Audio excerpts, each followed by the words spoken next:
Of course, in that last poll, we have no way of knowing what the right answer is going to be because we don't know what the future is going to be. We don't know what's going to be important in 2033. So it's hard to know what a quality curriculum would be if you're thinking in that sense about, what's the future going to be like. The curriculum should be preparing us for that. And so I take an alternative view, which is to say, let's work with my vision, individual fulfillment and universal well-being, and let's build a curriculum around that. So if we're doing that, then if I'm thinking about individual fulfillment, that's really about identity. It's about me and my place in the world.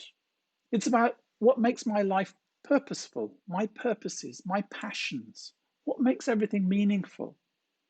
It's about how I feel about myself. It's about my self-esteem. And that in turn is about success and recognition and how other people view me. And we know life is going to be tough. We know that we're going to face challenges. And to overcome them, we need flexibility and resilience and persistence. So all of those things are critical if we're going to achieve individual fulfillment.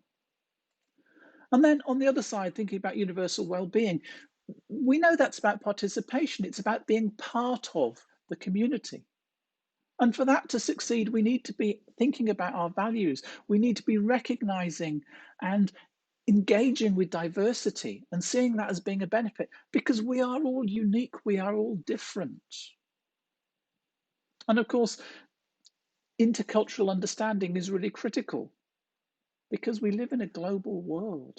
You can't deal with global warming by shutting yourself off from the rest of the world. And at the very least, then, we need to understand other people's perspectives. We need to be able to empathize with them. We may not agree, but we need to understand where they're coming from and why they've got the view they have. And fundamentally, I believe it's important that the world is fair, that it's equitable. And that, in turn, is about thinking about people's rights. But not just people's rights. Remember the rhinos. If we don't deal with our flora and fauna, if we don't look after the earth, if we don't tackle sustainability, we are all doomed. So those things are really fundamentally important if we're thinking about universal well-being. And then there's the kind of things I think of as the glue that holds all those things together, the ways in which we make those things gel and happen. And that's about agency. It's about our ability to act. And then you get all those things that people incorrectly label 21st century skills, the problem solving, creativity, critical thinking, collaboration, communication, notice multimodal communication, numeracy, and particularly things like statistics, because AI is underpinned by statistics. And finance, we need to understand money. Shouldn't we be taught about compound interest? And then obviously digital literacy, because so much of the things that are impacting on the world are influenced by digital technology. And obviously ethics and philosophy. Think about all of those really tricky problems. The autonomous car, who does it kill?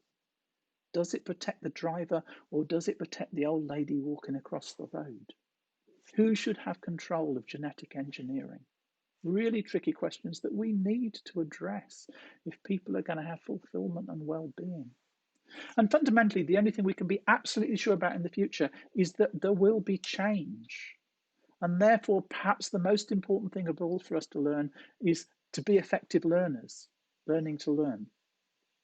And of course, you can't develop any of those things without some content.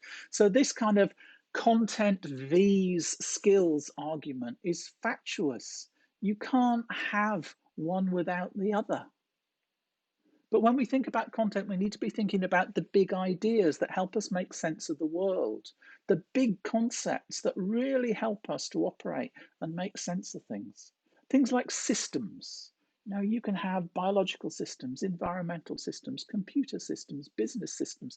Systems is a really big concept that you can apply in lots of different contexts and really helps you to think about and make sense of what you're thinking about. So for me, those are the things that go together to make up a quality curriculum. But do you agree? What do you think? And can I turn off this recording?